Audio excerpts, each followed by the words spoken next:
diplomatique, membre du conseil d'administration du Charter Fair Education Group, du comité stratégique et du comité éditorial du Charter Fair Center, Monsieur Patrick Cohen, membre du panel, membre de la presse que nous sommes particulièrement heureux d'avoir parmi nous aujourd'hui, chers sponsors, chers collègues, chers étudiants, mesdames et messieurs, nous sommes ravis de vous accueillir aujourd'hui sur notre campus pour cette conférence-débat dans le cadre des 250 ans de la presse mauricienne. Merci à toutes et à toutes pour votre présence aujourd'hui. Nous sommes ici donc pour célébrer 250 ans de presse mauricienne, mais aussi pour débattre et échanger sur un sujet d'importance, la relation entre la presse et les pouvoirs et ses implications. Je suis Myriam Blin, responsable du Charter Fair Center, et je serai votre maîtresse de cérémonie ce soir. Alors avant de commencer, je voudrais aborder des petites questions pratiques. Première chose, si je peux s'il vous plaît, vous rappeler de mettre vos téléphones en mode silencieux pour ne pas déranger l'événement. Merci beaucoup. Ensuite, si jamais vous entendez nos alarmes incendie, je vous invite à prendre la sortie la plus proche et le point de rassemblement est derrière moi sur la petite butte, derrière ce bâtiment. Ensuite, on n'a pas de toilettes dans ce bâtiment, donc si vous avez besoin des toilettes, nous avons nos étudiants ambassadeurs, on les reconnaît à leur t-shirt, ils vous guideront. Pour ceux d'entre vous qui ne connaissent pas le Charter Fair Center, nous sommes une plateforme indépendante de partage de connaissances qui a été fondée par Charter Fair Education il y a 3 ans. Et au cours de ces 3 dernières années, depuis notre création, le centre s'est établi avec succès comme une référence en matière de partage de connaissances fiables sur des sujets divers et pertinents pour Maurice et pour la région de l'océan Indien. Et nous sommes particulièrement fiers d'être l'un des rares espaces indépendants et non partisans sur l'île. Aujourd'hui, on est rassemblés parce qu'il y a 250 ans, commençait l'épopée de la presse mauricienne. Le 13 janvier 1773, Nicolas Lambert lançait le premier journal. Depuis, que vous voyez là, depuis, plus de 92 000 jours se sont écoulés et la presse mauricienne continue à jouer son rôle de rouage essentiel de notre jeune démocratie. Une presse qui est la plus ancienne de l'hémisphère sud, jamais interrompue. Et ce, même durant la Deuxième Guerre mondiale, où le manque de papier voit paraître en 1942, par mesure d'économie, la feuille commune rassemblant le cernéen, le mauricien et Advance, le mauricien qui est encore parmi nous aujourd'hui. Peu de pays peuvent se vanter d'une presse avec une telle longévité, et c'est pour marquer cet événement que nous sommes ici ce soir. Alors j'aimerais prendre le temps de remercier tout particulièrement les sponsors de cet événement, la Mauritius Tourism Promotion Authority, 96 Hotel Collection et la Mauritius Commercial Bank. Ils nous sont précieux, car nous dépendons de leur générosité pour remplir notre mission d'accès à la connaissance gratuite. Un grand merci également au Musée de la Photographie et à la famille Bréville pour les clichés de support que vous venez de voir. Dans un contexte où la relation entre la presse et les structures de pouvoir devient de plus en plus complexe et scrutée, la conférence d'aujourd'hui pose la question des responsabilités des médias dans la formation de l'opinion publique et sa navigation dans le paysage des pouvoirs politiques et économiques, mais aussi des nouveaux médias. Pour explorer ces questions, nous avons l'honneur et le plaisir d'accueillir notre invité spécial, M. Patrick Cohen, qui a généreusement fait un long voyage pour nous rejoindre aujourd'hui.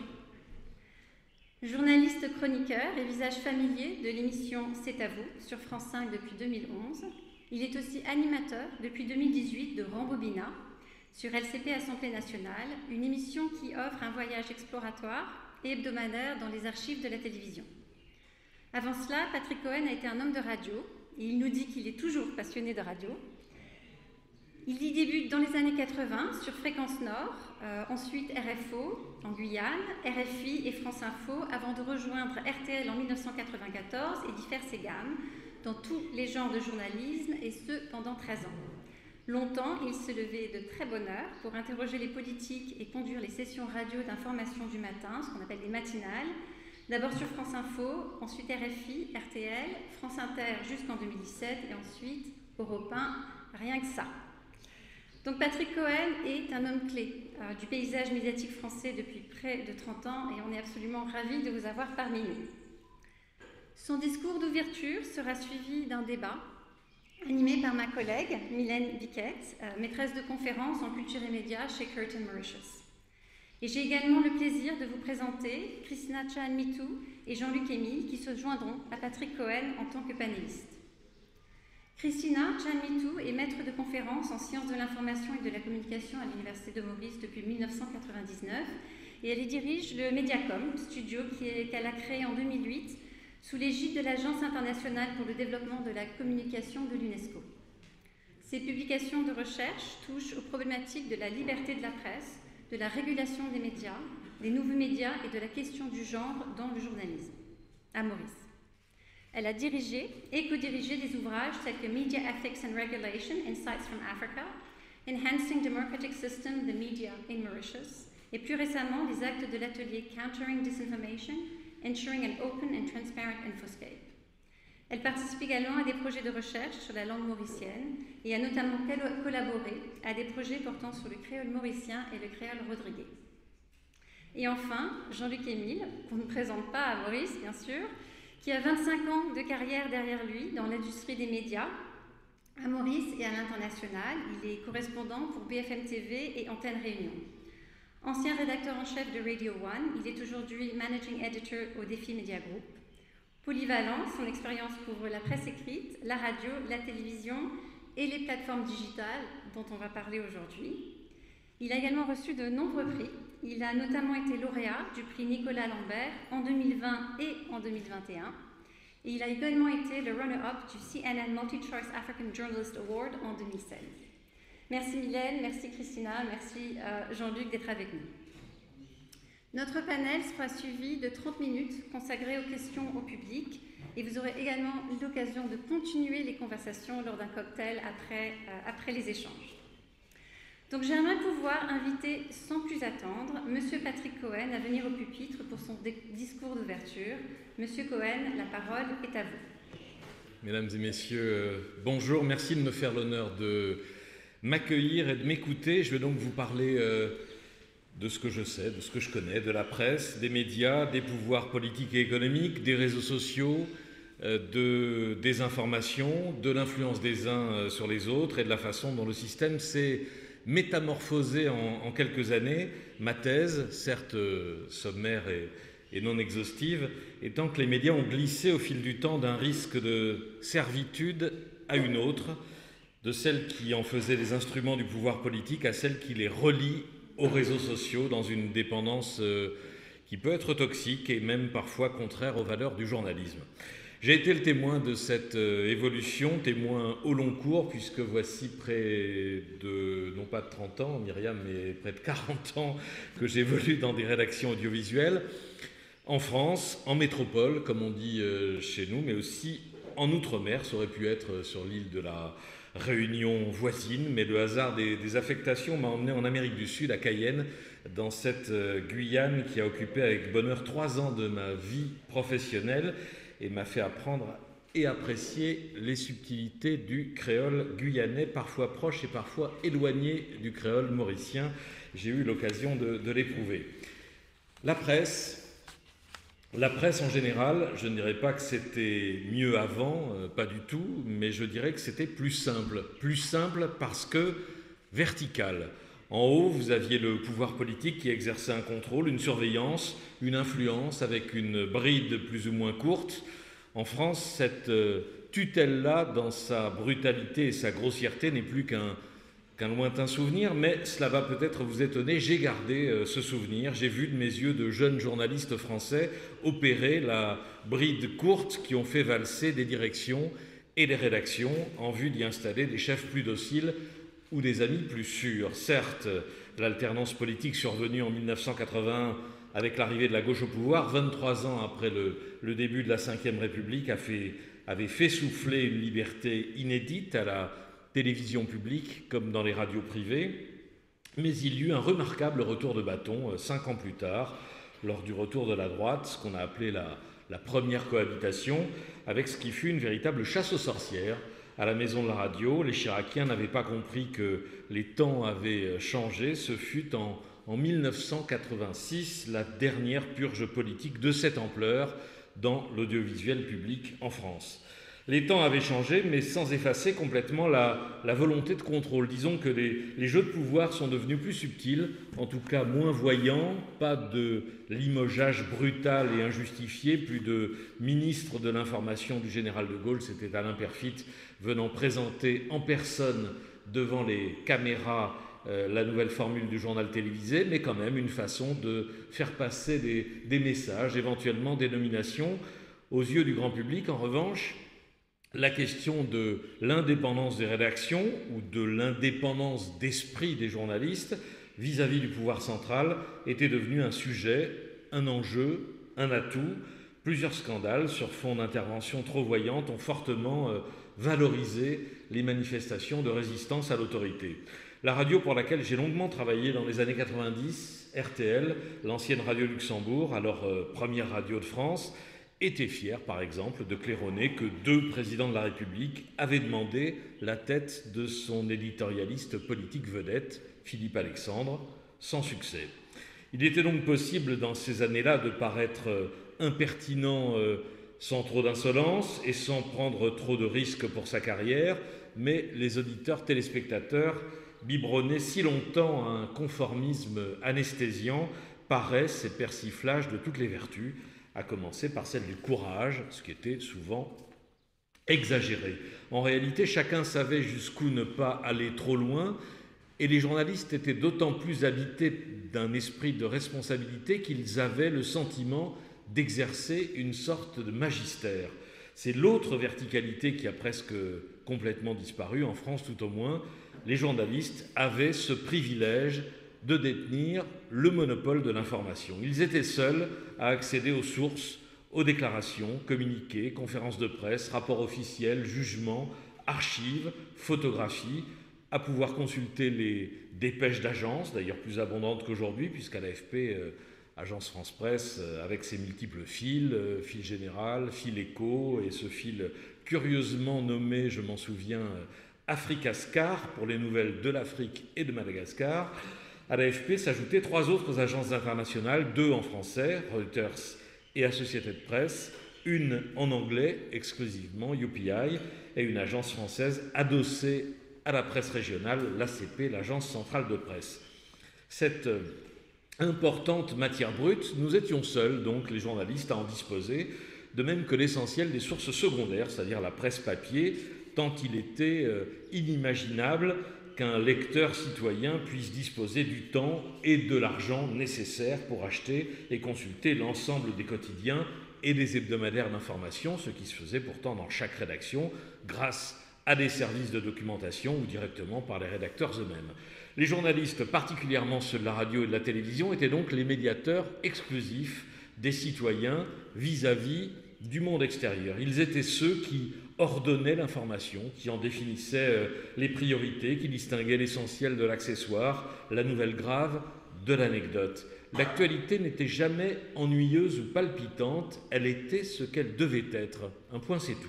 Personne, en dehors d'un petit cercle de professionnels ou de quelques militants activistes, n'aurait eu l'idée saugrenue de contester un choix éditorial. Pourquoi débuter votre journal ainsi? Qu'est-ce qui justifie de consacrer autant de place à tel sujet? Ou encore, pourquoi taisez-vous telle nouvelle? C'était ainsi, l'information tombait du haut vers le bas, jamais l'inverse, sauf pour quelques nouvelles urgentes et tragiques qui valaient un appel au téléphone rouge, ou pour quelques commentaires qui atterrissaient dans la rubrique du courrier des lecteurs, dans la presse ou à la radio, aux auditeurs ont la parole, par exemple. Je dois vous avouer ici, sans nostalgie aucune, que j'ai personnellement aimé cette période, non pas pour la jouissance d'un privilège à l'abri des commentaires postés sur les réseaux sociaux, mais pour l'idée d'avoir été utile, pour l'idée d'une fonction sociale importante, exercée, je crois, avec une éthique, un savoir-faire et même une minutie d'artisan. Alors artisan, j'emploie souvent cette image parce que si le journalisme est une pratique collective, le journaliste se trouve souvent face à lui-même, seul face à une décision instantanée, le choix d'un mot, d'une question, d'une réplique, ou simplement seul face à sa page blanche. Il est alors, je crois, un artisan. Or, le menuisier qui vient chez vous pour ajuster une porte, poser un parquet ou créer une table supportera difficilement que vous lui expliquiez pourquoi il s'y prend mal, comment il faudrait faire, etc. Bon, voilà. Un journaliste, c'est pareil, ou bien ça devrait être pareil. Il n'a pas seulement une fonction, une position que chacun pourrait occuper, il possède ou devrait avoir une expérience, un savoir, une culture, des interlocuteurs, des contacts, une technique aussi que les non-journalistes n'ont pas. Voilà donc la nature du magistère dont je parlais il y a un instant et qui s'est considérablement dissous dans la révolution numérique puisque, vous le savez, Internet a mis l'information, presque toute l'information, à portée de tous, ce qui fait que les menuisiers se sont multipliés, qu'ils sont partout, que chacun sait ou croit savoir le mode d'emploi pour poser la porte. C'est une formidable démocratisation, mais c'est aussi une terrible perte de pouvoir pour les professionnels de l'information. C'est ainsi que la verticalité s'est écroulée et que la circulation de l'information est devenue très largement horizontale, laissant en surplomb deux pouvoirs dépossédés de leurs prérogatives ou de leur monopole, le politique et le médiatique. J'évoquerai un peu plus tard un autre pouvoir, l'impact du pouvoir économique qui a conquis au fil des ans la propriété de nombreux médias sans forcément peser, je le crois, de façon significative sur les contenus d'information. Mais pour rester sur le rapport entre l'opinion publique et l'information et sur le regard porté par les citoyens sur ces deux pouvoirs, politique et médiatique, il n'est guère surprenant à mes yeux que leur perte de crédit, tout au moins en France, épouse des courbes parallèles et simultanées qui correspondent pour l'un et l'autre pouvoir à une forme de désacralisation, puisque chacun peut, par un simple message posté sur les réseaux sociaux, interpeller, contester, voire insulter un politique, et chacun, par le même mode, peut témoigner, commenter, analyser, comme le ferait un journaliste. Mais entre ces deux pouvoirs déclinants subsiste une différence fondamentale, existentielle, c'est que si personne n'envisage un monde sans élus ni responsables politiques, même si l'abstention progresse et même s'il y a de temps à autre des rêves ou des velléités de démocratie directe, certains pourraient assez facilement imaginer un monde sans journalistes. Alors j'ai bien dit certains citoyens, pas la majorité. J'ai là un sondage vieux de quelques mois seulement qui indique que 84% des Français estiment que le journalisme est un métier utile. Ouf! Bon, c'est tout de même une baisse de 6 points par rapport à 2022, année présidentielle, et vous trouvez dans la même étude 12% de gens pour affirmer que non, le journalisme n'est pas indispensable dans une société démocratique. Ce qui est certain, c'est que les journalistes n'ont plus l'utilité sociale qui était la leur il y a seulement 20 ans. Combien de citoyens disent ne plus informer que par les réseaux sociaux? Combien ont perdu tout rapport direct avec un traitement professionnel de l'information? Et combien ont choisi de ne plus s'informer du tout? Là encore, on a des chiffres assez inquiétants. C'est le dernier baromètre de l'Institut Via Voice pour les assises du journalisme qui a été publié en mars dernier. 32% des Français disent avoir perdu le goût de s'informer ces 3 dernières années, période qui correspond à la crise Covid et à des contenus jugés souvent anxiogènes ou trop anxiogènes. Un tiers des citoyens, donc, s'ils ont fermé le robinet de l'information, ne vivent pas pour autant coupés du monde. C'est sur les réseaux sociaux qu'ils disent se réfugier. Je voudrais encore citer 2 chiffres tirés de la même étude. 67% estiment qu'on peut trouver des informations fiables en dehors des médias de référence, score en hausse de 3 points, ce qui revient à dire qu'on peut faire 100. Et seulement un peu plus d'un tiers de l'opinion, 35%, est en accord avec l'affirmation selon laquelle une information de qualité se paie, elle n'est pas gratuite. Voilà l'état actuel de la concurrence entre l'information professionnelle et le tout venant d'Internet, les réseaux sociaux. Et voilà comment, en quelques années, nous avons à la fois changé de monde et comment nous avons changé notre rapport au monde, puisque ce rapport n'est plus l'apanage des journalistes et des médias traditionnels. Bouleversement considérable qui a souvent été analysé en termes économiques. Le déclin du papier a conduit les vieux journaux à se réinventer, à créer des modèles numériques, moins en termes de pratiques journalistiques adaptées à des opinions défiantes ou distantes. Au fond, parmi les défis qui nous sont soumis par l'avènement de cette société numérique, le principal, je crois, est un défi démocratique.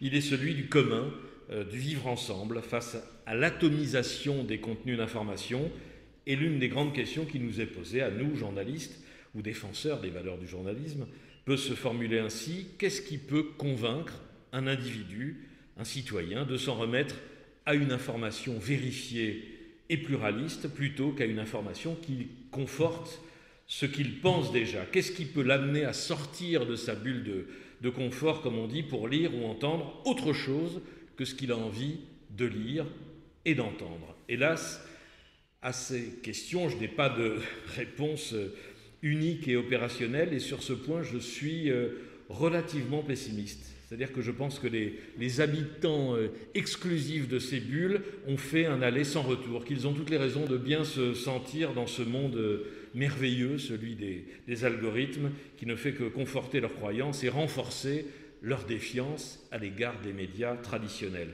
En revanche, pour ceux qui sont encore dans un entre-deux, qui continuent de picorer l'information là où ils la trouvent, qui font des allers-retours entre réseau et information professionnelle, il y a des réponses à apporter: rigueur, transparence, labellisation ou certification. J'y reviendrai dans un instant à propos du phénomène de la désinformation. Mais laissez-moi d'abord vous parler d'un autre aspect de la révolution numérique, la façon dont Internet a bouleversé, pas seulement la circulation de l'information, mais le contenu des médias professionnels. Alors il ne s'agit pas ici de caricaturer outre mesure les réseaux sociaux, ils le font assez bien eux-mêmes, mais je dois dire d'abord que ces réseaux, ex-Twitter notamment, sont aussi une source non négligeable d'information et de bonne information. Un seul exemple qui me vient à l'esprit: la crise Covid a fait déferler le pire, mais elle a aussi donné lieu à un partage de connaissances inédit dans l'histoire de la science, par sa rapidité et par son ampleur. Partage entre scientifiques, mais aussi partage entre scientifiques et journalistes. J'en ai aussi abondamment et personnellement profité en découvrant des travaux, des études, des apports que je n'aurais jamais connus sans cela, ou alors avec beaucoup de retard des mois plus tard. C'est ainsi que Twitter est devenu le fil favori d'information de beaucoup de journalistes. Un sondage, encore, indique que 91% des journalistes disent utiliser les réseaux sociaux dans le cadre de leur travail et 54% ne plus pouvoir s'en passer pour exercer leur métier. Bon, très bien, s'ils continuent de s'informer ailleurs sans rester enfermés dans cette bulle. Là où ça devient problématique, à mes yeux, c'est l'utilisation qui souvent en est faite, c'est-à-dire la façon dont les médias traditionnels laissent leur contenu se faire grignoter quand ce n'est pas colonisé par les réseaux sociaux et les sujets que ces derniers mettent en avant. Comment appréhender ce phénomène? Il y a d'abord derrière ça l'espoir un peu illusoire de séduire les gens de la bulle, dont je parlais il y a un instant, de tenter de les ramener au bercail en allant sur leur terrain. Il y a plus prosaïquement le besoin économique de générer des clics et des reprises avec des contenus réputés plus populaires ou racoleurs. Ainsi, les médias, tous les médias, à des degrés divers, se sont mis à calquer leur ligne éditoriale sur celle des réseaux sociaux. Réseaux qui, en vérité, n'ont pas de ligne éditoriale, ce ne sont que des mouvements de foule, mais ces mouvements dégagent des tendances et des dominantes. Et voilà comment la plupart des rédactions, presse écrite, télé, radio, web, en sont venues à se demander chaque jour, avec un œil ou les deux sur les réseaux sociaux, et notamment sur Twitter, principalement Twitter, non plus qu'est-ce qui nous semble important, qu'est-ce qui nous semble nouveau et intéressant, digne d'intérêt, mais qu'est-ce qui fait réagir et quelles sont les sujets les plus commentés. C'est une façon de se réinstaller dans l'horizontalité qui est celle de l'information d'aujourd'hui. J'ai pourtant tendance à penser que c'est une horizontale qui nous tire vers le bas et qu'il s'agit d'une inversion des valeurs du journalisme. Au moins, et c'est une consolation importante, s'emparer professionnellement des sujets, affirmations ou commentaires qui pullulent sur les réseaux sociaux permet de les critiquer et de s'en affranchir. C'est devenu l'un des principaux usages des services de fact-checking, de vérification des faits, examinés pour démentir certains bobards qui courent sur la toile. La tâche s'apparente à une vidange de l'océan à la petite cuillère, mais elle a évidemment son utilité. Le fact-checking a ses détracteurs, les idéologues de tout poil détestent cet exercice. Je crois au contraire qu'il se rapproche de l'essence du journalisme, qui est de produire des vérités, non pas la vérité, ça n'existe pas, mais au moins de la connaissance, de l'information sourcée et vérifiée. C'est d'ailleurs la principale attente exprimée par les citoyens, lecteurs, téléspectateurs. Autre donnée de l'étude Via Voice dont je vous parlais il y a un instant. À titre personnel, qu'attendez-vous des journalistes et des médias? Première réponse, à 62%, qu'ils vérifient les informations fausses, les rumeurs, la désinformation.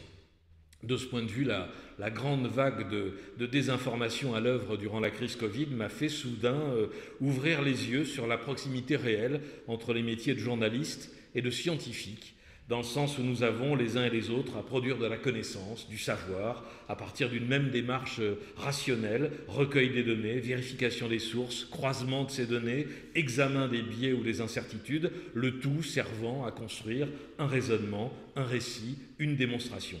Évidemment, toute production journalistique ne peut pas prétendre à la rigueur scientifique et tout acte scientifique n'a pas vocation à s'adresser au grand public, mais je crois profondément à la similitude des méthodes scientifiques et journalistiques.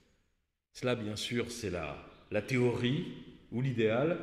Dans la pratique, il y a du mauvais journalisme, comme il y a d'ailleurs de la mauvaise science, et comme il existe sans doute des mauvais menuisiers, là je ne peux pas en être certain, je n'en ai jamais rencontré, c'est la limite de ma remarque.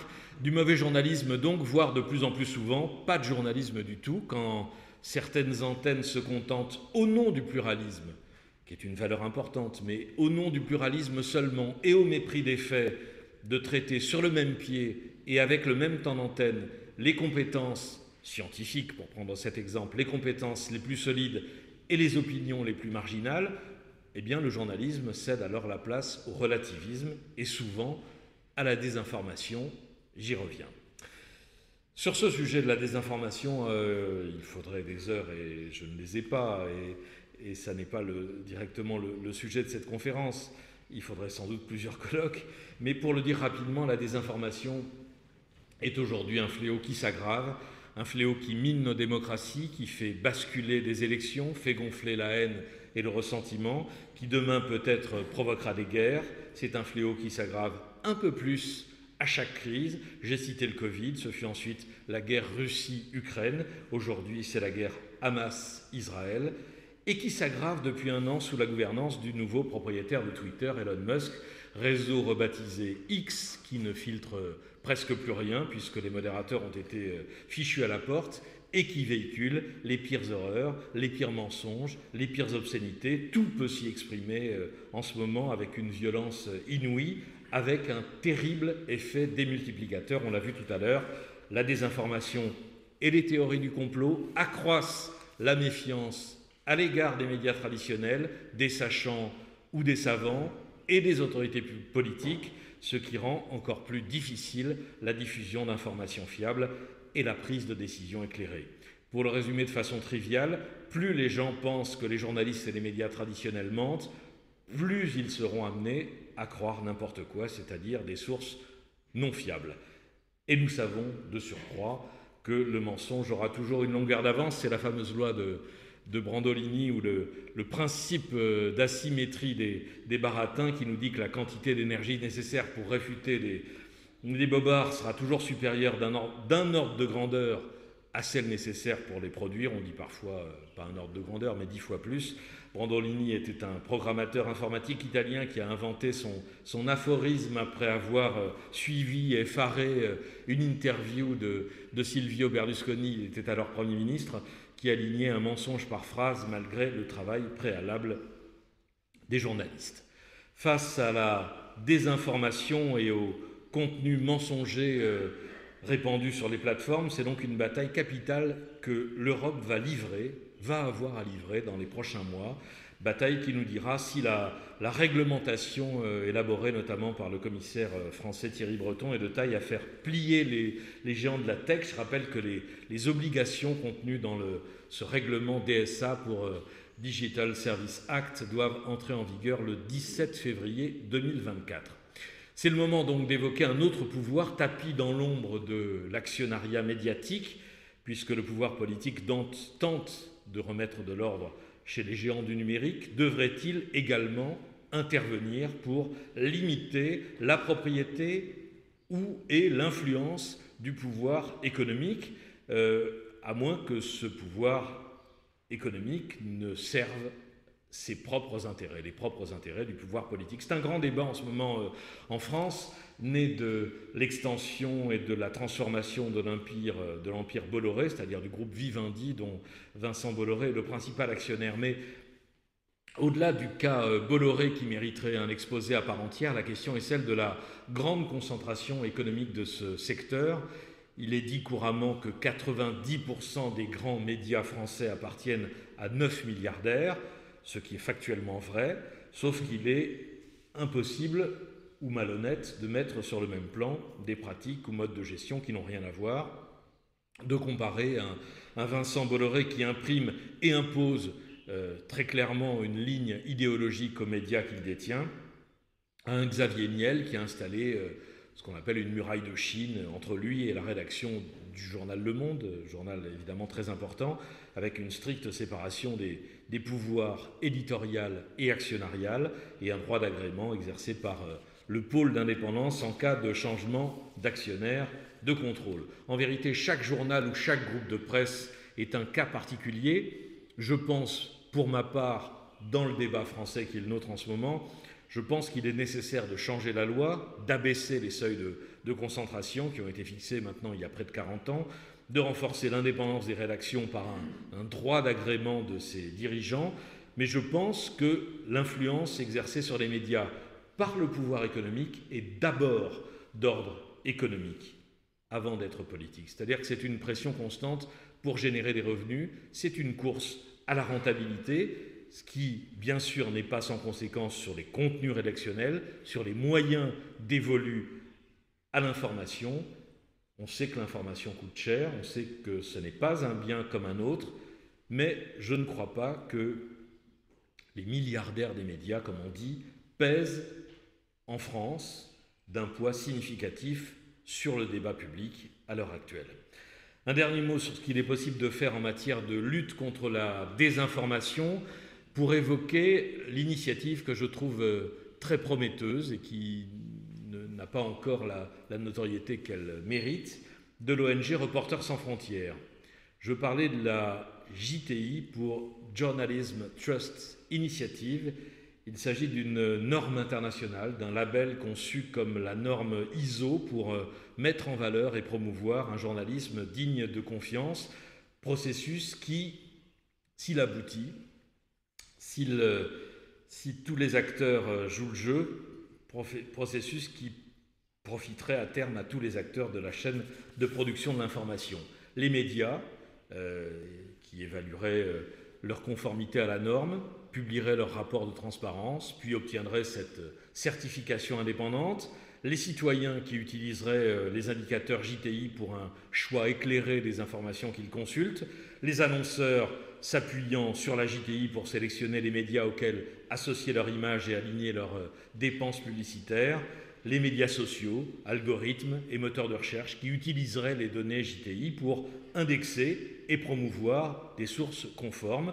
Enfin, les régulateurs et les États qui considéreraient la norme pour allouer des subventions et des avantages aux médias ainsi certifiés ou labellisés. Alors cela ressemble à une utopie, à un monde idéal, mais c'est un processus qui est réellement en train de se mettre en place, qui dans le chaos actuel rencontre un grand nombre d'approbations. J'en ai parlé récemment avec le secrétaire général de Reporters sans frontières, Christophe Deloire, dans le cadre des états généraux de l'information qui ont commencé, qui sont organisés en France. Et je dois dire que c'est dans ce dossier et dans cet exposé, c'est la nouvelle la plus réjouissante de ces derniers mois. Je vous remercie de m'avoir écouté.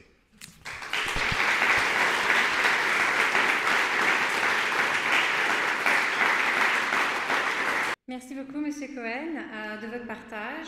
Vous posiez la question de comment convaincre le public à écouter et entendre des informations différentes de leur propre vision du monde. Et je voudrais maintenant inviter Mylène Biquette à approfondir avec nos panélistes, nos panélistes cette question, mais aussi peut-être le rôle des autres pouvoirs et des réseaux sociaux dans cette nouvelle ère de la presse et des médias. Mylène, la parole est à toi. On va en parler du thème de la presse et du pouvoir. Et comme annoncé plus tôt, notre panel est composé de Christina, Jean-Luc et Patrick. Alors, ce partage sera en deux parties. Dans un premier temps, nous allons poser quelques questions aux membres du panel. Par la suite, les membres de l'audience auront l'occasion de poser leurs questions. Et donc, on commence déjà avec la première question. Alors, donc, la première question est destinée à tous les membres du panel. Le journalisme est connu comme le quatrième pouvoir, ce qui démontre son importance et impact sur la société. Le journaliste joue un rôle important dans la sphère publique, car il est celui qui informe objectivement, qui questionne et qui va investiguer. À Maurice comme ailleurs, nous sommes souvent témoins de tensions entre ceux à la tête du pouvoir politique et la presse. Donc ma question est, comment est-ce que le journaliste gère cette tension afin de rester efficient dans ce qu'il fait? Je crois que le journaliste mauricien, que ce soit de ma génération ou de l'ancienne génération, on a toujours vécu ces tensions. Je vois Jérôme là, peut-être que ceux des années 70 se souviendront du moment où il fallait venir au Gazette central pour porter son journal, l'époque de la censure. Aujourd'hui, ça n'a pas changé. Rabin est juste à côté. Rabin et moi, nous avons fait un vocal de la conférence de presse de Maroula, une fois parce qu'il a insulté mon confrère. Donc, je pense que cette relation conflictuelle a toujours existé, c'est tant mieux. C'est tant mieux parce qu'il y a quand même une certaine indépendance dans la manière dont on peut réagir. Mais je pense aujourd'hui, le journaliste, lui, est au service de l'information. Il n'est pas d'information. Et c'est quand on se pose comme information et journaliste et comme l'information, c'est là que le bas blesse, c'est là qu'on est en train de mal comprendre notre rôle. Et souvent, on se rend compte que le politique, lui, il érige les médias ou alors le journaliste comme son opposant. Alors, on sait pertinemment bien qu'on se trompe d'adversaire. Le journaliste, il a posé ses questions, il va à une conférence de presse, il va à une activité, il a un rôle, il a une mission d'informer, et il pose ses questions pour pouvoir informer. Alors que le politique, lui, quand on pose une question embarrassante, tout de suite on est catégorisé comme un opposant, un membre de l'opposition, un journaliste embarqué ou un agent déguisé en journaliste. Donc c'est vrai qu'au Parlement, ça gêne. C'est vrai que quand votre nom est cité dans un rassemblement politique et que, arrivé à la maison, vos parents vous disent « faire attention ». Et quand, moi personnellement, il y a quelques mois de cela, j'avais eu un message pour dire qu'on va débarquer chez toi, on va venir mettre de la drogue, d'une unité de la police, et ça fait vraiment peur par moment. Je dois dire que pour moi, c'est la première fois que j'ai ressenti une certaine frayeur et au moment de cette tension, parce que mes parents posaient la question. Est-ce que ça ne te fait pas peur? Est-ce que tu penses que tu dois continuer? En 25 ans de métier, jamais mes proches m'ont demandé justement, est-ce que tu n'as pas peur? Est-ce que tu devrais continuer à animer, par exemple, ma grand-mère qui me dit, arrête d'animer cette émission-là. C'est mon métier, c'est mon travail, c'est mon quotidien. Pourquoi arrêter? Et le message est bien clair, disait c'est arrêter de causer. Donc, et cela m'a valu vraiment une déposition à la police. Il fallait forcément aller porter plainte à la police à un moment. Mais en 25 ans, c'est la première fois que cela m'est arrivé. Mais je voudrais dire, pour répondre à ça, que moi, en tant que journaliste, c'est anecdotique ces choses-là. Ma mission, c'est d'informer. Et je pense qu'il ne faudrait pas s'accarer dessus.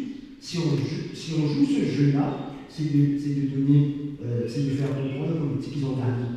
Pour moi, le journaliste a le rôle d'informer, il a son rôle, sa mission au quotidien de faire du bon journalisme et de ne pas prêter flanc à tout cela et de pouvoir opérer librement. Et surtout, si on est dans une rédaction où on peut opérer librement. Ça dépend aussi aujourd'hui en 2023 des rédactions.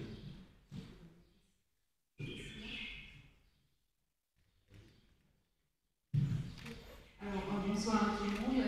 Je pense que ce sera très compliqué d'intervenir après l'allocution de Patrick Cohen, mais je vais essayer quand même de répondre à la question de Mylène. Donc, en tant qu'universitaire, je crois que j'ai un peu la main d'essayer de décortiquer les questions. Vous avez parlé de quatrième pouvoir. Donc, la question de ce terme du pouvoir, ça peut être un peu ambigu, parce que qui dit pouvoir peut aussi vouloir dire des problématiques en termes de est-ce que tous les citoyens, toutes les problématiques sont traitées de la même manière?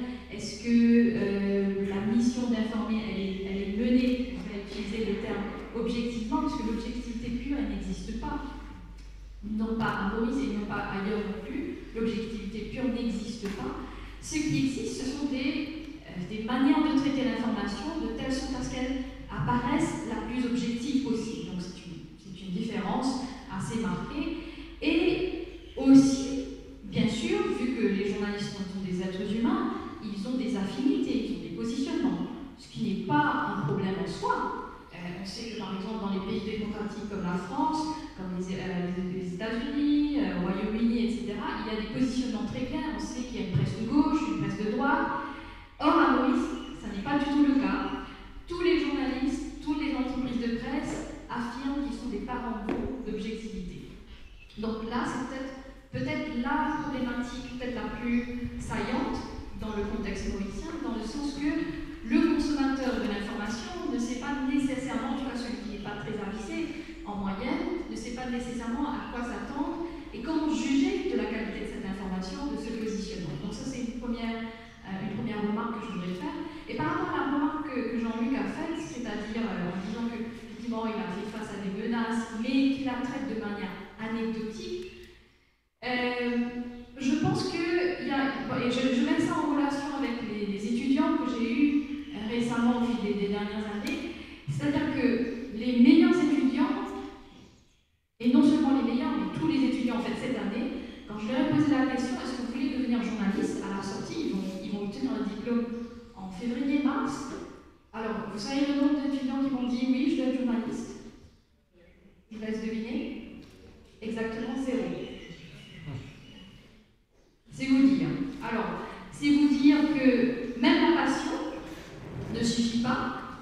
Je pense que les bons journalistes ont la capacité, ont l'envie de surmonter ces menaces anecdotiques entre guillemets, mais ce qui peut-être pose problème aussi, c'est la question des conditions de travail, que ce soit en termes de traitement au sein des rédactions, en termes de transparence, en termes aussi de salaire. Malheureusement, le métier, et donc pour répondre à votre question, est-ce que le journalisme d'aujourd'hui peut être efficient? Je pose une question pour répondre à votre question, je n'ai pas de réponse à ça, je me pose la question en ce moment.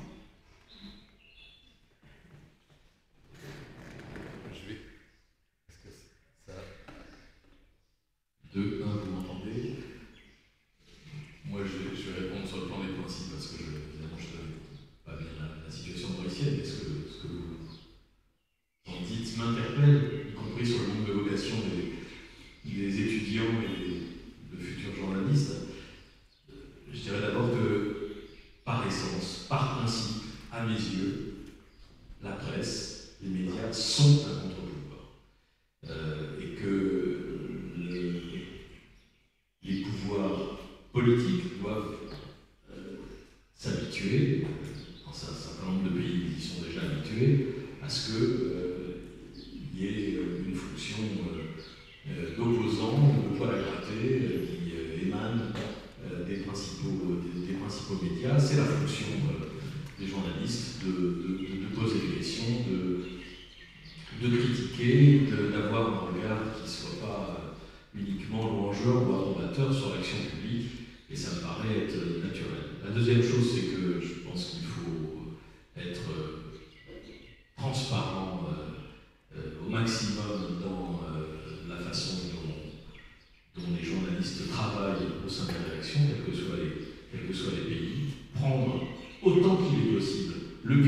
public de citoyens, lecteurs, auditeurs, téléspectateurs à témoins.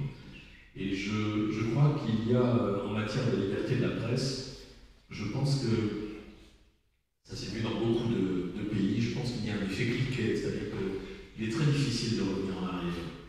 Évidemment, c'est toujours possible, et on peut toujours avoir un pouvoir autoritaire qui limite les libertés ou qui essaye de les restreindre, mais le public aura beaucoup de mal à être trompé. C'est-à-dire qu'une fois qu'on a dans l'oreille ou dans les yeux ou simplement à la lecture des journaux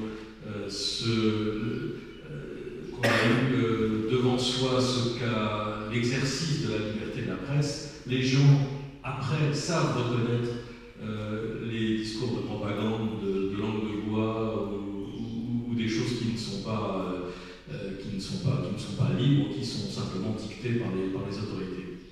Et donc je pense qu'il y a une évolution naturelle qui tend à faire en sorte que ce mouvement soit, je crois, inévitable. Merci beaucoup d'avoir partagé là-dessus. Alors la deuxième question est plus ou moins reliée à la première. Alors d'après le classement mondial de la liberté de la presse de 2023, établi par Reporters sans frontières, l'île Maurice a été catégorisée comme un modèle démocratique en Afrique, bien qu'il ait été reconnu que notre paysage médiatique est hautement polarisé. Donc d'un côté, nous avons une presse politisée et de l'autre côté, une presse qui tombe souvent dans le sensationnalisme. Et le rapport fait même état que bien souvent, la presse sérieuse sur l'île a du mal à se retrouver entre ces deux extrêmes. Donc ma question est-ce que les lignes éditoriales, qu'elles soient publiques ou privées, sont libres d'influence à l'île Maurice? Et cette question, bien sûr, est destinée à Jean-Luc et à Christina. Alors, bon, la question de la polarisation, je crois qu'elle est la même un peu partout. Au contraire, elle est vraiment elle s'apprend d'ampleur dans pas mal de pays. À Maurice, ça a été pendant très longtemps le cas. Et ça, on revient aussi à la question de... il faut savoir, c'est que les attachés de presse, les ministres, les ministères et autres organisations para-étatiques proviennent des salles de rédaction. Quand il y a un nouveau mandat gouvernemental, il y a toute une flopée d'attachés de presse qui obtiennent un contrat auprès de ces ministres, ministères et autres corps para-étatiques. Et au changement de gouvernement, ils reviennent dans leur petite rédaction, tranquillement, comme si de rien n'était. Bon, certains, en prenant goût à la communication, vont rapidement aussi partir pour rejoindre les rangs des agences de communication ou créer des agences de communication. Ce qui est une autre problématique encore, c'est que beaucoup de journalistes dans la presse locale, ceux qui n'arrivent pas à faire carrière, parce qu'il n'y a pas de vrai plan de carrière, ils vont très rapidement rejoindre la communication d'entreprise, puisque ça paye mieux, il y a une meilleure condition de travail, pas juste parmi les jeunes, parmi les moins jeunes, parmi la création d'agence, Gilbert, parmi ceux qui sont là, il y en a quand même pas mal d'exemples, et on ne peut pas les blâmer pour cela. Donc ça crée un souci en termes de la pérennisation, de la consolidation de cette presse, de la professionnalisation de cette presse. Bon, loin de moi l'idée de dire que c'est une presse homogène. Bien sûr, il y a des gens qui s'accrochent par passion, et pas plutôt qu'il y a un moment, Jean-Luc me disait que malgré les niveaux de salaire, on est obligé de s'accrocher parce qu'on a la passion, on a l'envie de faire ce métier, mais c'est pas donné à tout le monde. Tous les journalistes ont aussi le droit de vivre. Donc c'est assez compliqué. Et pour revenir à cette question du classement de la liberté de la presse à Maurice, c'est un classement qui est en dents de scie. Et on a déjà été 25e dans le monde, on a été 40e, on a été 60e, et puis on a été 70e, et puis on est revenu là, je crois le classement c'est 63e sur 190 pays, il me semble. Donc c'est quand même assez relatif, mais on n'est pas parmi les pires élèves, et je dois dire que comparativement au reste du continent, on est quand même vu comme étant un pays formidable sur la question de la presse, quand on regarde les contenus, quand on regarde le dynamisme qui existe au sein de cette presse, malgré tous les défauts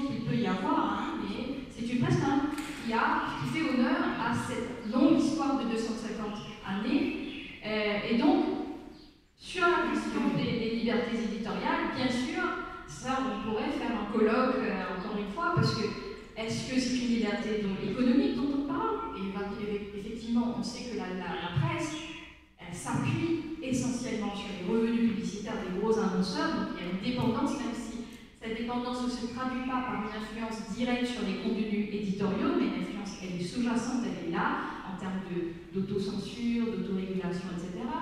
Il y a l'axe politique, évidemment, puisque, comme je vous l'ai dit, les attachés de presse font le va-et-vient, l'aller-retour entre les salles de rédaction et les bureaux des ministres, et aussi la question des classes sociales et aussi des appartenances ethniques et aussi linguistiques, parce qu'il faut savoir que c'est une presse quand même qui a une grosse tradition francophone depuis 250 années, alors qu'on est dans un pays plurilingue. C'est quand même assez marquant que c'est une presse qui soit éminemment francophone, bien qu'il y ait bien sûr des certaines tendances, certaines expérimentations de diversité en termes de langue, ici et là, mais elle est majoritairement. Donc c'est une vaste question à laquelle il est difficile de donner une réponse claire et nette, mais s'il fallait donner une réponse, non, elle n'est pas libre, elle a toujours des attaches d'une certaine manière. Maintenant, c'est une situation qui existe dans tous les pays du monde, il faut savoir comment on la quantifie et jusqu'où vont ces attaches et donc de quelle manière est-ce que ça influence la démocratie dans laquelle on vit, parce que c'est ce qui est important, c'est qu'on veut vivre dans une société démocratique, c'est ce qui est important pour nous. Voilà. Je vais peut-être ajouter par rapport à ce que Christine a dit, répondre peut-être à la de presse, pas tout ce qui relève de la rédaction. Il y a des rédactions qui n'acceptent pas, ou alors les attachés de presse qui ont été quand même très proches des ministres. Bon, il y a attachés de presse et attachés de presse. Il y a ceux qui font qui jouent le rôle comme métier, attachés de presse, et il y a ceux qui font la politique, sont agents politiques. Ça, je pense qu'on peut facilement faire la distinction entre les médias et qui on va reprendre dans ce pays. Mais je voudrais aussi rebondir par rapport à l'aspect liberté. Christina parle de liberté peut-être, donc les annonceurs, etc. Mais moi, je viendrai sur ce qui m'inquiète le plus aujourd'hui, c'est la liberté en termes de politique. Parce que on a le sentiment que les pouvoirs, je ne dis pas le pouvoir en place, je dis les pouvoirs ont tendance à confisquer cette liberté à travers un moyen qu'ils ont entre les mains, la publicité gouvernementale. Et aujourd'hui, si on veut asphyxier un journal ou même une radio ou une télévision, même laisser à choquer leur droit, donc ce ne sera pas le cas pour vous, mais pour le privé, oui, on n'a qu'à faire les robinet. On n'a qu'à empêcher les sociétés paralatiques de donner la pub aux radios ou alors aux journaux. Et c'est fini.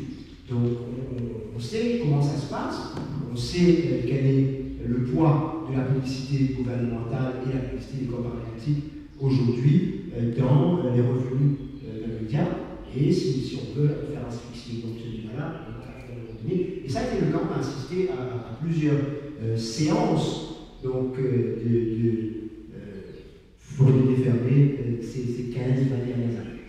L'autre aspect aussi, je pense qu'il y a des tentatives aujourd'hui, probablement que pour les pouvoirs, les laisser ne suffit plus, et il y a une tendance à mettre le grappin sur les radios privées, ou alors que les proches du pouvoir investissent l'espace de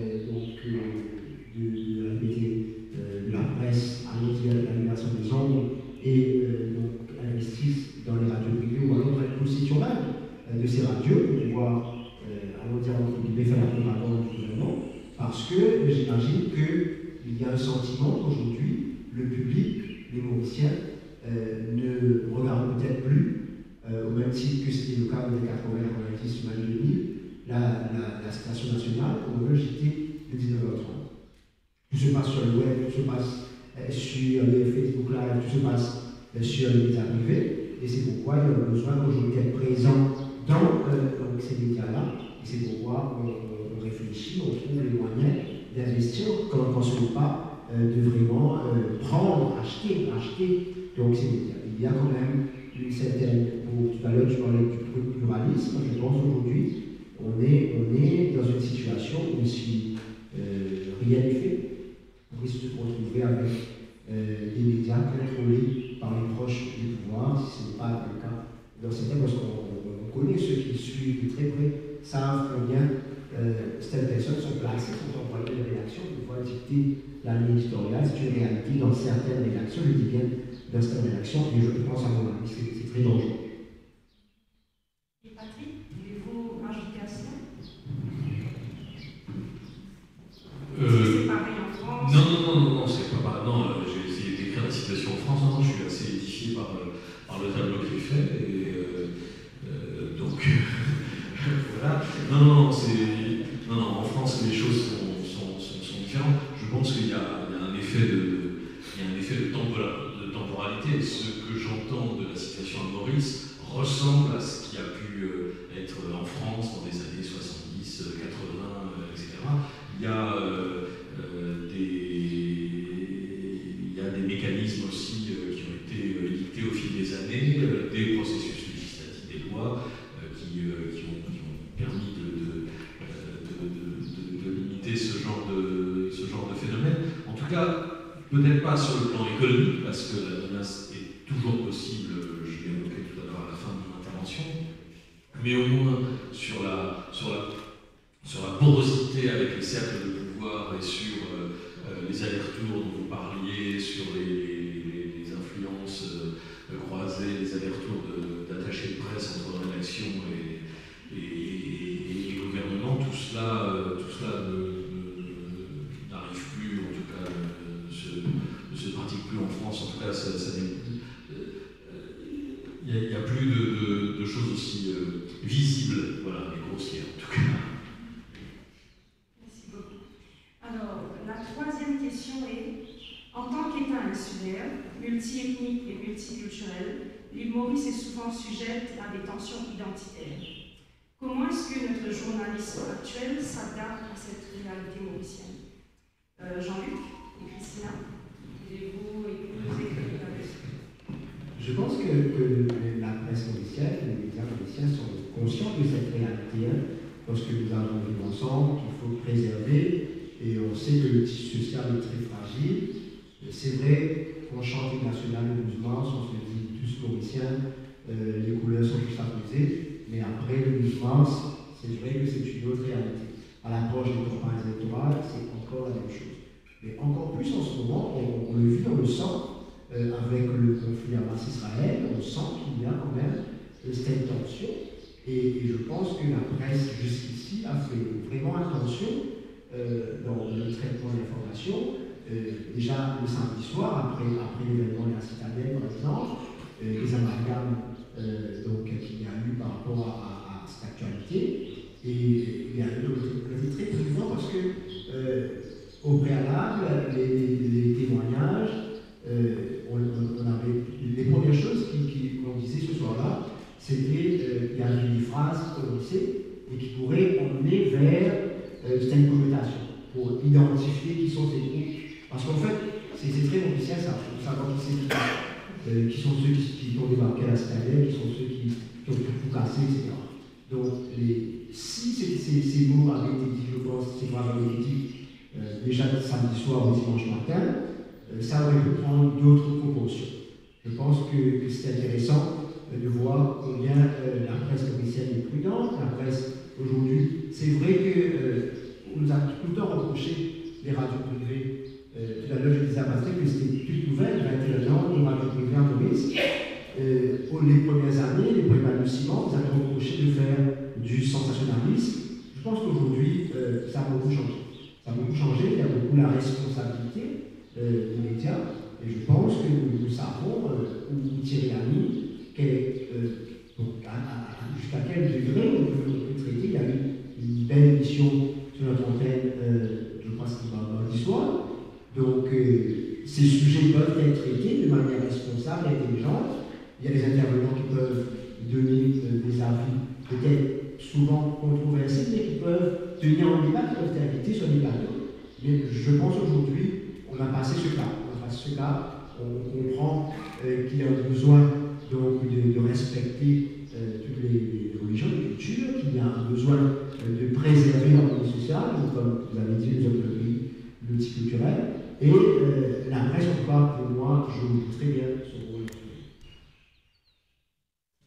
Je serais assez d'accord sur la question de traitement des sujets relatifs aux tensions ethniques, surtout sur les derniers événements que Jean-Luc a cités. Bien sûr, ça n'a pas toujours été le cas.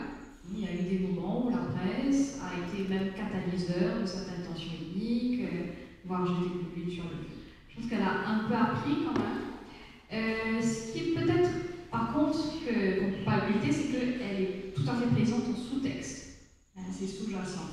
Et ce qu'il faut savoir peut-être aussi, c'est que pendant très très longtemps, surtout la presse écrite privée, a été accusée d'être dans les mains d'une seule communauté ethnique.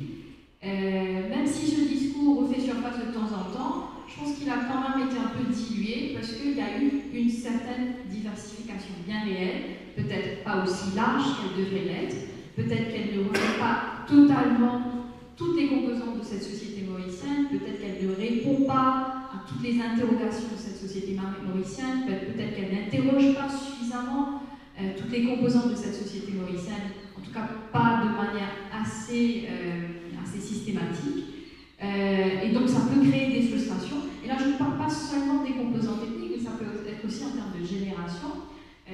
Je pense que comme partout ailleurs, si on demande un peu dans les maisons, est-ce que vous achetez, lisez des journaux, c'est les maisonnées où il y a des gens de la génération antérieure qu'on achète le journal.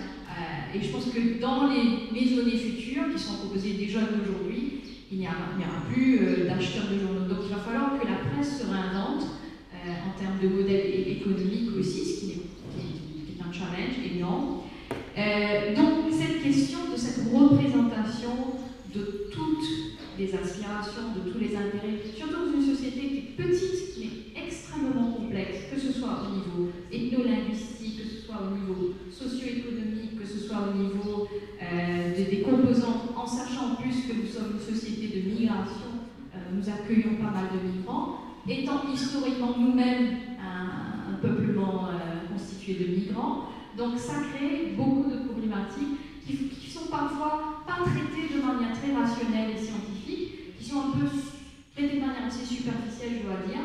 Et là, il manque peut-être cette approche, parce que parfois c'est plus le tabou qui subsiste, dans le sens qu'on peut faire des débats, mais sans nommer les choses, sans les dire de manière directe, sans mettre des noms dessus. Donc ça veut dire que ce sont des gens qui connaissent les sous-textes, qui peuvent les comprendre. Et donc peut-être que du coup, il y a un devoir d'éducation, parce que une émission de la presse c'est d'informer, mais aussi d'éduquer. Donc la mission d'éducation envers les générations qui viennent après, elle est un peu encore pas tout à fait adressée au niveau de la presse locale. Donc ça c'est, bien sûr, on me dira vous êtes dans votre niveau universitaire, donc vous nous jugez d'en haut comme ça.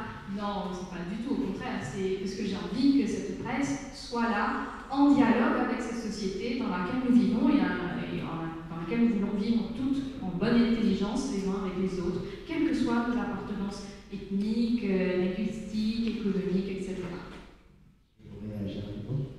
Je ne suis pas trop d'accord sur les parties, mais c'est vrai qu'aujourd'hui, il y a quand même beaucoup sur les radios, des émissions téléphoniques, programmes où les Mauriciens ont la parole, ils peuvent s'exprimer. Je pense qu'en 21 ans, c'est ce qui a contribué en fait à l'émancipation de cette population. Je pense que les gens sont aujourd'hui plus éclairés à l'approche des élections, des débats, entre candidats peut-être, pas souvent entre les malheureusement, mais je pense qu'il y a eu quand même, avec l'arrivée de la radio privée, l'avènement de la maison, il y a eu quand même donc une parole libérée et les Mauriciens ont pu s'exprimer. Merci beaucoup. Je pense qu'on a le temps pour une quatrième question. Donc, plutôt Patrick, vous avez mentionné qu'il y a une désacralisation du métier de journaliste. Et donc ma question est reliée à cela. Avec les sources d'information disponibles, les nouvelles sources d'information disponibles grâce à l'Internet et aux nouvelles technologies, telles que l'intelligence artificielle, les possibilités en matière de production de l'information sont multiples. Donc ma question est, est-ce que le journalisme être repensé. Et donc, le métier même de journaliste redéfini. Et là, on parle de venir en avant avec une réelle déontologie du journaliste, etc. Est-ce qu'on doit s'adapter? Le métier doit être repensé, oui. Comment? Je n'ai pas toutes les réponses à cette question, mais oui, évidemment, il doit être repensé. L'intelligence artificielle, c'est un sacré défi dont on n'a pas encore tous les tenants ou les aboutissants. J'en ai fait l'expérience ces dernières semaines plusieurs fois sur des chroniques que je devais faire et sur les thèmes que j'avais choisis. J'ai fait l'expérience de taper le thème de la chronique dans un moteur d'intelligence artificielle, sur des sites d'intelligence artificielle, et j'étais absolument effaré par le résultat obtenu en 10 secondes, c'est-à-dire non pas quelque chose que j'aurais pu produire à l'antenne, mais au moins avec le travail d'un assistant ou d'une assistante qui aurait pris 2 ou 3 heures de recherche de sources. Et donc on a quelque chose, on a un défi qui est absolument considérable et qui, évidemment, avec des gens au moins scrupuleux, ou peut-être moins scrupuleux que moi, pourrait se déverser à l'antenne de façon très, très facile et je dirais même très inquiétante aussi. Bon. Donc il y a ce premier défi. Le défi qu'on connaît déjà depuis plusieurs années, qui est celui de la diffusion d'informations sur Internet et de l'accès par le grand public aux sources, à presque toutes les sources que nous avons, nous, journalistes. Je pense que la réponse, là, me paraît évidente. Il est que les journalistes doivent monter leur niveau de jeu, comme on dit en sport, et être plus pointus, plus exigeants, plus cultivés, avec davantage d'expérience, avoir la mémoire que non pas forcément d'avoir la mémoire de faits similaires passés, de pouvoir introduire le contexte qui manque à ces sources brutes, de rappel, et donc il y a quelque chose qui impose à la pratique du journalisme des méthodes et des niveaux d'exigence, des standards beaucoup plus élevés. Donc oui, c'est ce qui doit orienter le grand public, c'est ce qui doit le permettre de s'orienter vers des médias professionnels plutôt que vers le tout venant d'Internet et des réseaux sociaux qui ne proposera pas cette expertise. Tout à l'heure, j'ai parlé du savoir-faire de l'artisan ou du menuisier qui sait fabriquer une table ou une chaise. Je pense que le journaliste, dans son métier, dans son apprentissage, doit cultiver évidemment cette expérience, ce savoir-faire qui ne sera pas celui du grand public intéressé par les mêmes informations. Non ? Je voudrais réagir par rapport à cette question de repenser, parce que moi, qui travaille de rédaction, le repense chaque matin de notre briefing, et je voudrais peut-être partager quelque chose avec vous aujourd'hui. Les Mauriciens qui sont sur les réseaux, ils ont plus tendance à croire ce que maupays.com publie qu'un journal officiel. Et quand vous ne publiez pas une rumeur, on a tendance à vous accuser, à vous taxer de pro-gouvernement, vous voulez cacher une information. Tout le monde se souvient de la fille, cette haute personnalité du pays qui a épousé le fils de Modi, n'est-ce pas? Donc c'était une conversation de chez le coiffeur, tout le monde en parlait pendant la Covid, et puis on nous accusait, vous êtes en train de protéger le gouvernement et vous n'êtes pas sorti avec l'information alors que c'est une rumeur. Malheureusement, il y a un média en particulier qui était sorti avec l'information, mais il y a une pression en fait au quotidien du public. Sur les réseaux, c'est instantané. Tout à l'heure, tu parlais du coin des lecteurs. Aujourd'hui, c'est quasi instantané avec le média qui est table, le journaliste qui est table sur le post sur Facebook, et on t'interpelle de demander pourquoi vous n'avez pas parlé de ça. Il y a un besoin de répondre, de dire aujourd'hui, il y a une exigence des internautes, des auditeurs et qui pourrait forcer souvent à faire donc, pas du bon journalisme, on va dire ça comme ça. Donc, mais c'est vrai qu'il y a un besoin aussi de garder sa ligne éditoriale dans sa messe du matin et dans son briefing, de vraiment réfléchir à ce qu'on va donner donc, aux auditeurs et auditeurs et de réfléchir au traitement de l'information et pas vraiment se succomber à cette pression donc, du public, des internautes.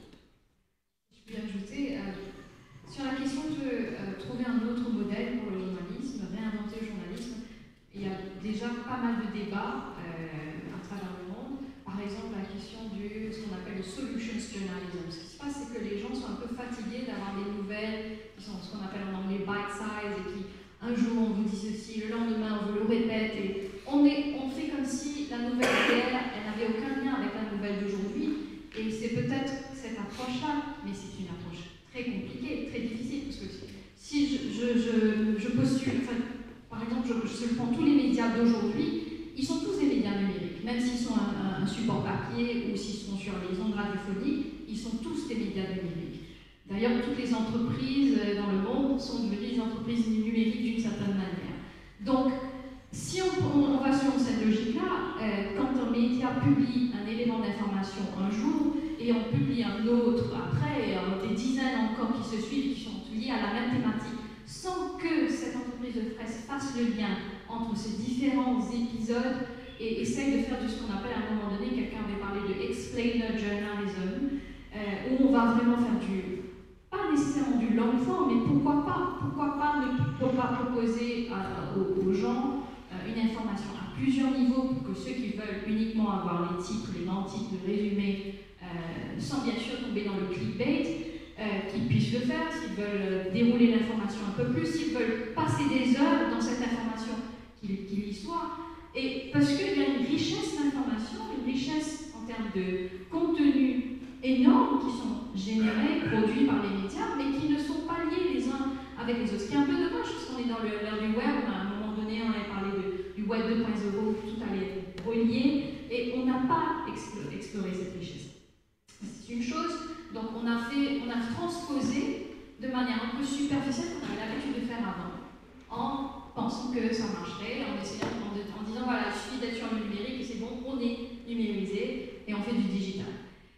Ça c'est une chose, et puis il y a les tendances maintenant des gens qui réfléchissent à faire par exemple ce qu'on appelle le solution journalism, c'est-à-dire au lieu de faire, on a parlé de nouvelles anxiogènes, au lieu de uniquement parler de cette information négative, mais d'essayer de trouver, non pas en essayant de dire voilà, cette information négative n'existe pas, en disant bien qu'elle existe, mais en essayant de trouver les acteurs et les solutions qui marchent sur une petite échelle et qui pourraient donc mener à des explorations à plus long terme. Donc ce qui pourrait répondre à cette mission du journalisme, on a parlé du contre-pouvoir, mais aussi je pense que fondamentalement, une démocratie n'existe pas s'il n'y a pas de presse libre.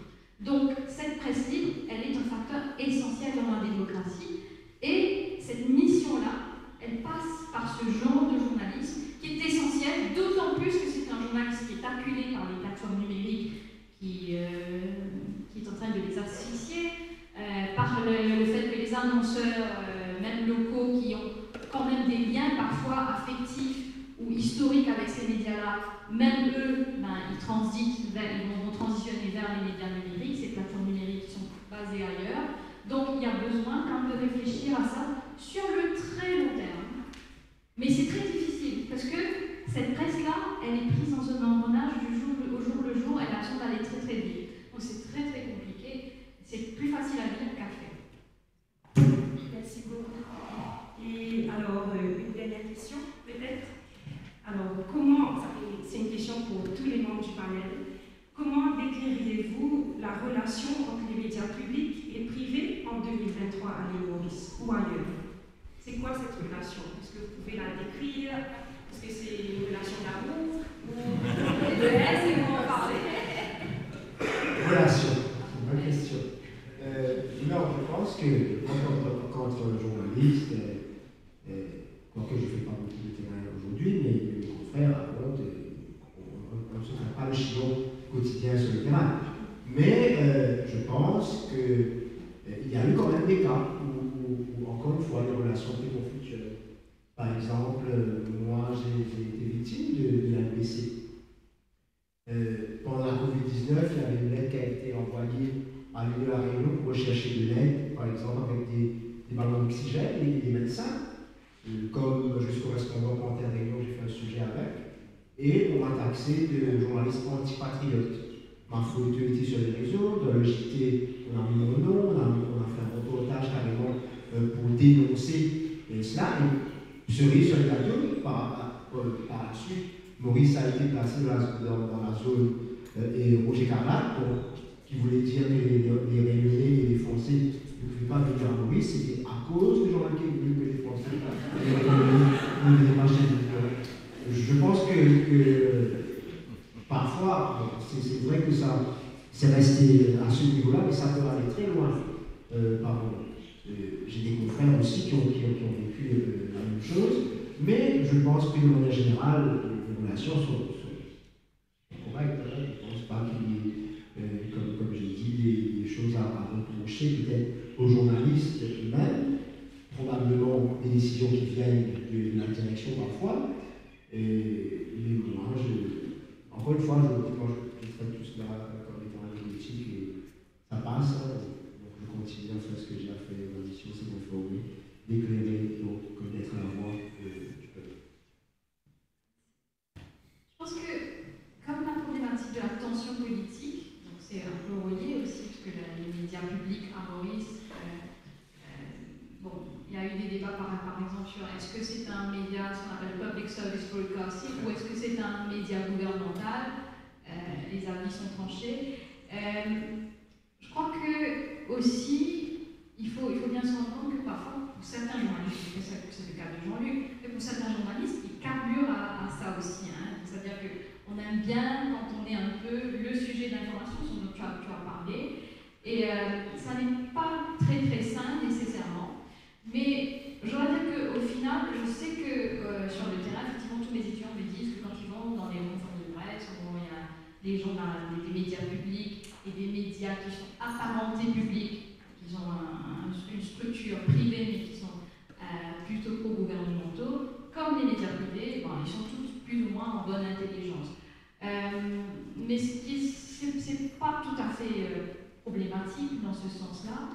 Donc c'est assez sain, il y a une collégialité. Par contre, ce qui est embêtant, c'est que dans cette presse, surtout dans la presse libre, il n'y a jamais eu la possibilité de vraiment créer une vraie association forte, pérenne. Il y a eu des projets de syndicats, associations des éditeurs de la presse, je vois Rabin, il y a eu l'UCEP, il y a eu là il y a une nouvelle association qui a été créée, mais ce sont des associations qui ne tiennent pas longtemps en raison des batailles d'ego qui existent, non seulement pas uniquement entre les médias privés et publics, mais aussi à l'intérieur des médias privés eux-mêmes, des mêmes rédactions. Je prends un exemple aussi, le Media Trust, qui est une organisation créée par l'État pour soutenir la formation des journalistes, la formation professionnelle. Il y a des entreprises de presse qui boycottent, qui n'envoient pas les candidats à l'élection pour être représentés sur ces conseils. Bon, on peut bien sûr être critique, on peut ne pas aimer les actions, mais ce sont des sous de l'État, ce sont les contributions citoyennes, des contribuables qui alimentent la caisse, certes modeste, de cette organisation. Donc il faudrait que toutes les rédactions envoient leurs candidats. Bon, ils ne sont pas capables de faire ça. C'est un peu problématique. Et tant que la presse, elle ne peut pas aller au-delà de ces espèces de velléités, de batailles d'ego, malheureusement, les pouvoirs politiques, les pouvoirs économiques et toute autre forme de pouvoir, on leur laisse le champ libre parce que, justement, il n'y a pas de standard professionnel unique, public. Il y a des entreprises qui ont des codes de déontologie qui gardent jalousement, on ne les a jamais vus. Il y en a qui les publient mais qui, on ne sait pas quels sont les mécanismes réels pour les mettre en application et si on a des doléances à exprimer par rapport à ça. Donc c'est une espèce de nébuleuse et ça c'est vraiment très très dommage parce qu'on a besoin d'une presse forte, que ce soit une presse publique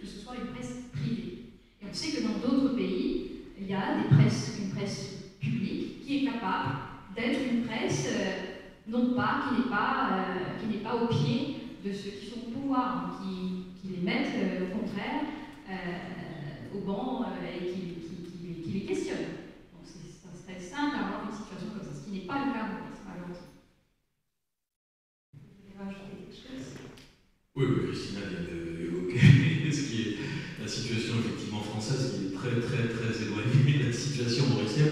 Aucun journaliste de médias privés n'a été ciblé par un média public de cette façon-là dans une période récente en France. Effectivement, on a en France un secteur public de la radio et de la télévision qui, je crois, jouit d'une très grande liberté et, au contraire de ce que j'entends de la situation à Maurice, se voit plutôt reprocher une trop grande forme d'opposition et donc il y a des voix, des commentaires qui sont régulièrement lancés, si ce n'est pas des campagnes ou des pétitions, pour demander à ce que le ton soit moins anti-gouvernemental sur les antennes des radios et des télévisions publiques. Voilà. Quant au rapport avec le privé, il est particulier parce que globalement, les médias privés en France, pour ce qui est de la radio et de la télévision, sont plutôt en déclin. Je dis plutôt, c'est une tendance globale. C'est le cas beaucoup en radio avec un phénomène qui est très dommageable d'ailleurs, qui bloque une forme de pluralisme, mais qui se développe en France, qui se développera peut-être à Maurice dans 10, 20 ou 30 ans après,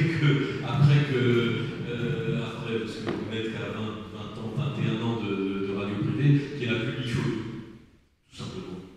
Les antennes publiques de radio sont libérées des spots de pub qui envahissent les radios privées. Et il y a ce phénomène-là qui, je pense, contribue considérablement à tirer les audiences des radios privées vers le bas. RTL, que je citais tout à l'heure et qui a longtemps été la première radio de France et entame une spirale à la baisse qui est assez inquiétante et qui ne tient pas seulement à la qualité de ses programmes et de son information, mais à cette publiphobie qui fait que les gens qui se sont habitués à l'écoute des antennes publiques débarrassées de pubs ont du mal à revenir aussi à ce... Voilà. Donc il y a un modèle économique qui n'a pas de remplacement, qui n'a pas été trouvé par les radios privées en France. Et pour ce qui est de la télévision publique, effectivement, aujourd'hui, France Télévisions, avec ses différentes antennes, occupe la plus grande part de marché, enfin, si on additionne les antennes, par rapport aux télévisions privées qui sont notamment représentées par TF1 et M6 qui se maintiennent, TF1 notamment se maintient, mais il y a une forme de déclin, en tout cas globalement du privé, face à la vitalité du public en France. Merci beaucoup. Donc nous arrivons à la fin de ce débat. Il y a tellement de choses qui ont été dites. Donc, par exemple, on va essayer de faire un sommaire rapidement. Donc on voit que le travail de journaliste à l'île Maurice, et je pense comme ailleurs, est toujours un travail risqué. Donc c'est toujours risqué et c'est un métier dur. C'est un métier très dur et même des fois on doit même des fois repenser les conditions de travail. Et quelque chose aussi qui a été mentionné par rapport au public. Donc quelqu'un, je pense que Patrick a mentionné que de plus en plus le public, on a un public qui s'est discerné entre la propagande et la bonne information. Donc c'est un public peut-être qui c'est un peu plus distinguer ces deux, faire la distinction entre ces deux choses. Et nous voyons aussi que parce que nous vivons à l'île Maurice et donc nous avons un tissu social très fragile, notre presse a su s'adapter à cette fragilité. Et peut-être que ce n'était pas là au début, mais c'est présent maintenant et on fait de notre mieux pour respecter tout un chacun. Donc on a de nouvelles responsabilités. Et aussi, notre presse a appris à s'adapter à son public divers, de plus en plus. Mais aussi par rapport à est-ce que le métier de journaliste, est-ce que c'est un métier qui doit être repensé? Et Patrick l'a bien mentionné, que oui, elle doit être repensée, mais sans pour autant perdre de sa spécificité, comme de savoir-faire que l'humain peut avoir par rapport à la technologie. Donc voilà. Mais ça apporte aussi, donc avec toutes les nouvelles technologies comme l'intelligence qui est là, qui est constant par rapport à la production d'informations. Et donc, Christina, je pense, a mentionné que bien souvent, parce qu'il y a tellement d'informations qui viennent, il est difficile de gérer ces informations sur les plateformes numériques. Et voilà quelque chose d'autre que les journalistes doivent y penser. Et, voilà. Et finalement, la relation entre la presse publique et privée est très importante. Peut-être que ce n'est pas pareil dans toutes les parties du monde, mais c'est une relation qui est là, qui des fois est saine, mais pas tout le temps, mais qui est une relation très importante pour pouvoir travailler ensemble et produire de l'information pour un public.